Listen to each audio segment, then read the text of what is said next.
everyone. So before we begin today's review, I'd like to apologize for two things. Firstly, I am terribly sorry that this review did not come out yesterday as it was supposed to. I kind of had a slower day and I had a difficulty with mustering enough energy to really record. It was one of those days where I knew I had to do something, but for some reason I just couldn't do it. It's not like the show's fault or anything like that. It's just, every now and then we all have one of those days where even if we have something planned, we don't really want to do it. So, I apologize for that. That was, for lack of a better term, and fitting for this episode, lazy on my part, and I will try my best to make sure it doesn't happen again going forward. And the second apology, then I'm probably about to make a lot of people upset with this review. Because there are some people that really like this episode, and then there are some that find it mediocre. Well, unfortunately, I have to be that one guy on the internet to tell you that this first episode we're looking at today, The Laziest, is absolutely terrible. Just completely and utterly terrible. To the point I almost rage quit the episode. I would say that this episode is even so bad that it rivals like the bottom of the barrel crap from season 6 and 7 of SpongeBob. Yes, like almost borderline complete and utter rock bottom. Now, it's not like a 0 out of 10 episode, no, but I don't have any highlights for it because it just really angered me the entire way through. And it's all because of one thing that they tried to pass off as a joke. And yes, I know they reset everything to the status quo in the next episode, I know. But, I mean, Squidward still gets sent back to exactly how he was with the status quo at the beginning of another SpongeBob episode. That doesn't mean that the stuff that happened in the previous episode, a Squidward torture porn, for example, that doesn't mean that the stuff that didn't happen in that previous episode isn't morally reprehensible. That's the situation here. So, it's an episode about Gumball and Darwin challenging Richard, their dad, to a lazy off, and whoever is the laziest has to do the chores of the other person. And it doesn't go well at first, where Gumball is trying so hard to try to, actually compete in this competition with his dad, and it goes completely sideways. So he straight up gives up after only like one or two tries, and him and Darwin ask these old people in the road, well, on the side of the road, after they go through a sugar rush, which is the one mildly entertaining part of this episode, where they talk about Lazy Larry and how he works at the convenience store. And then this is the part of this episode that frustrated me, that outright angered me to the point where I almost completely rage quit the episode entirely.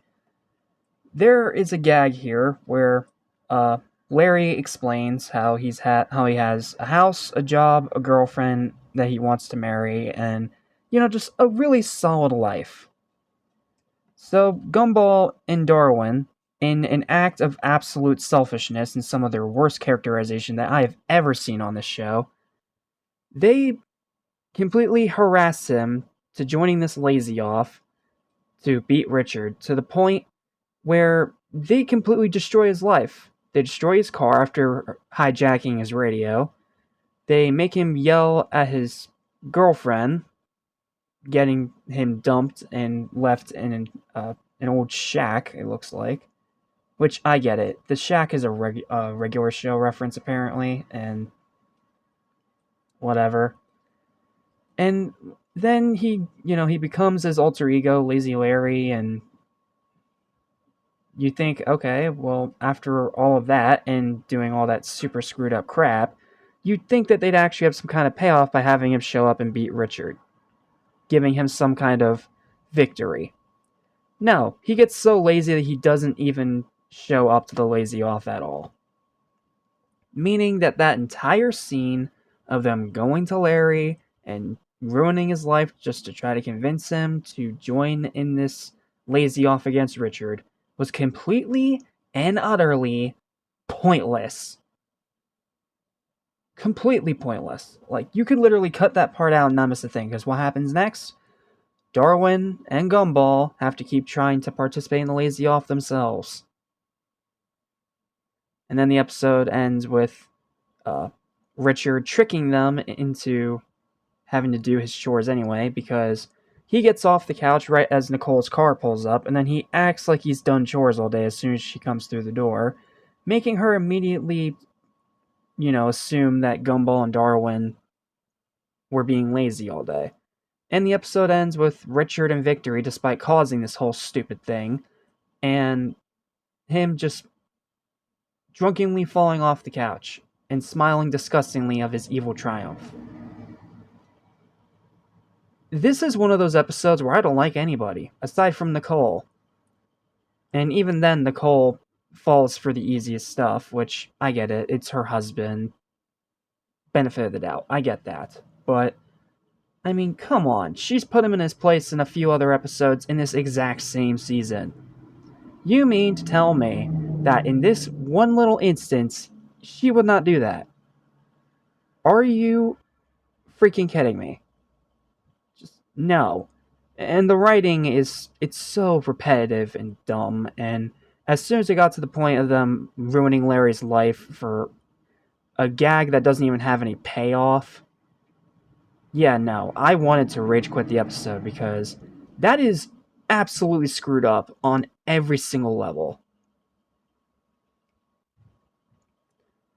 Now, why is it not a 0 out of 10 episode? Well, like I said, I do like the segment about the sugar rush where they have a hyperactive song when they're going through the sugar rush, and then like a really down note country tune when the sugar rush ends and the whole body is out of sugar and they have to try to like lump themselves away on the sidewalk. That was the one moment in the episode I actually liked. But again, because they ruined Larry's life for no reason, it just makes me hate everyone in the episode. Now, you could say that I'm just being a grumpy old man here, but two things. First of all, I'm 25, not that old. Second, I have learned, especially after rewatching the worst of SpongeBob in the past few years, how this kind of crap is not acceptable regardless of what show it's coming from. And I get it, the whole episode's supposed to be about laziness. And that's fine. But why did you have to ruin a character's life just to do it? And I know what you're saying, oh, it's a cartoon, you're overreacting. Maybe I am a little. But that's because jokes like that absolutely anger the ever-living flying flip out of me. So, yeah, I know it's going to be controversial. I know no one's going to agree with this opinion, but it's my opinion and I'm sticking to it. Final verdict for this piece of garbage that calls itself an episode is a 2 out of 10. It's terrible. It's terrible, it's reprehensible, and it's extremely boring. Which I get is probably part of the joke, but it's a joke that doesn't need to be made, especially since we've had a ton of episodes, 10 episodes at this point, where in more than a few of them we've already seen Richard being lazy. We did not need a whole freaking episode surrounding it, especially one where it doesn't even revolve around him and it just revolves around Gumball and Darwin being horrible to a person that they don't even know. Just screw this episode. It is absolutely garbage in every single way.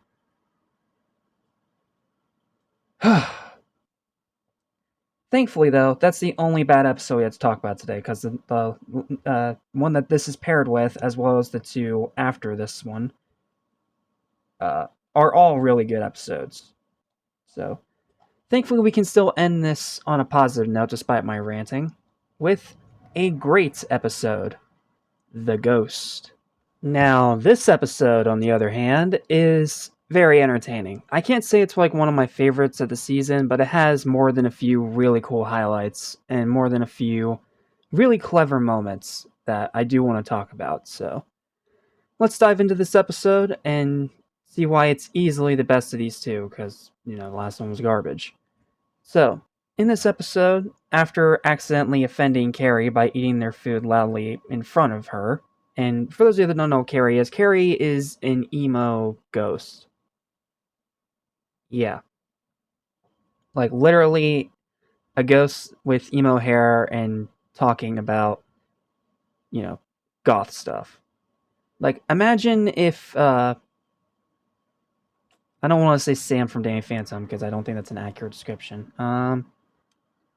Just imagine the most emo cartoon character that you can think of. And I'm not saying that to be derogative, I'm saying it as an example. And you imagine that character, but as a ghost that possesses people's bodies and makes them do things. That's pretty much Carrie.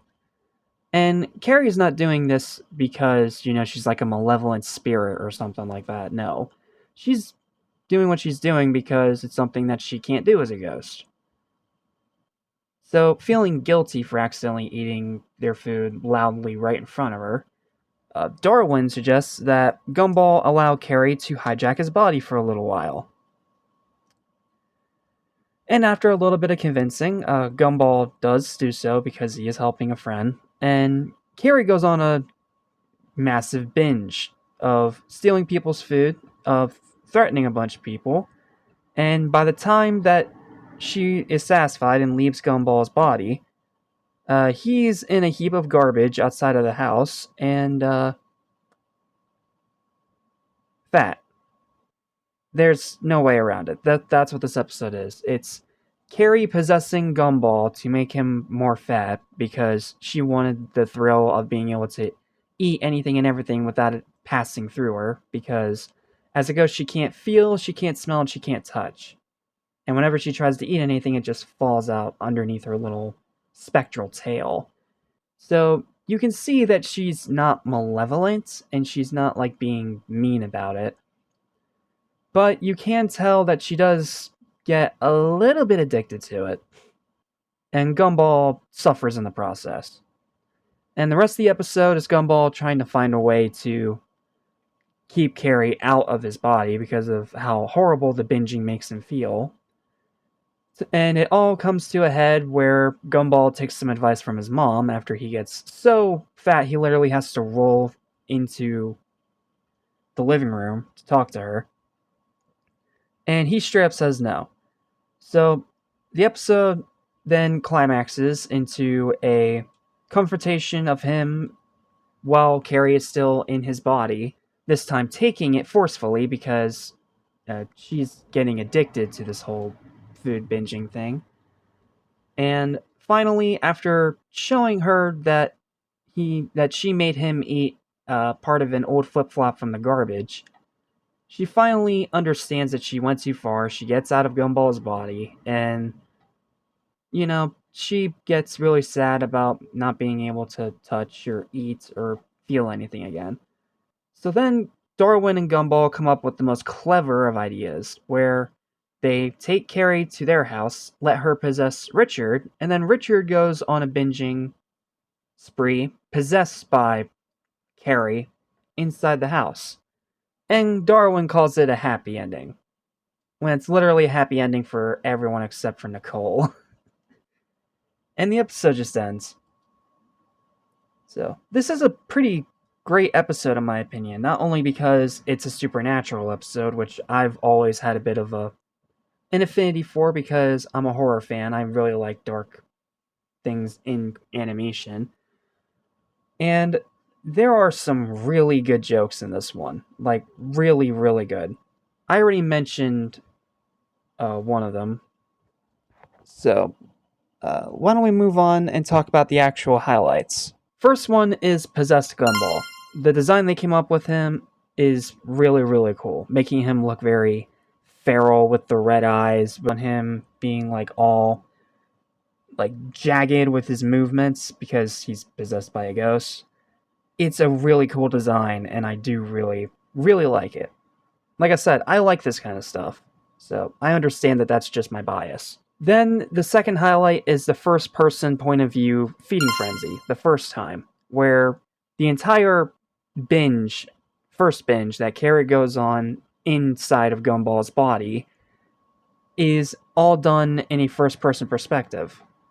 And it is ingeniously interesting the way that not only it's one of the only scenes from this show so far to be in a first person point of view, but also because of the way that like the camera jitters, and since everything is from this possessed Gumball's point of view, everything is very shaky, and it's really hard to explain with words, but trust me when I say it is one of the coolest parts of this show so far that I've seen, and it might be one of my favorite scenes of the season. Like, it's such a cool idea, and I think in the animation execution wise, they nailed it. Really, really cool. I even like the little touch of the feral possessed Gumball eating a piece of the donut police officer. That was pretty funny. And then finally, the entire finale in the cafeteria, Gumball versus Carrie. It's a funny fight. It's a creepy fight. Like, Carrie even has Gumball while possessed do the unnatural head turn thing, which, yes, Exorcist reference aside, it's still a really cool visual. He spider walks up the ceiling, and it's really cool. They get really creative with how both funny and clever they go about showing this battle within, so to speak. And the way that it ends is pretty great. I especially also love the joke that I'm just going to throw into this part of the highlights because I forgot to give it its own segment, where while Gumball is fighting Carrie, he asks Darwin to attack him. That way he can, quote, beat the ghost out of him.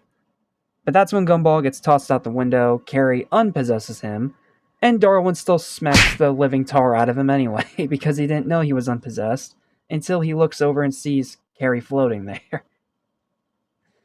That got a really good laugh out of me. This episode's a lot of fun. I really enjoyed this one after how terrible the episode that was paired with was. I definitely needed it. It was a breath of fresh air, and it definitely washed the bad taste of that one out of my mouth. Final verdict for The Ghost is an 8 out of 10. I really enjoy this episode, and I think you will too. If you like supernatural, dark ghost episodes, it's not scary per se, but it is definitely a really entertaining watch.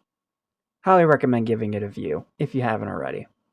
And yes, if you want, you can consider it a Halloween episode. Okay, and with that, that's going to end this first review. Now, if you excuse me, I need to go film the second one, so no super long outro for this one. Just thanks for watching, and I'll see you next time for the mystery and the prank. Peace.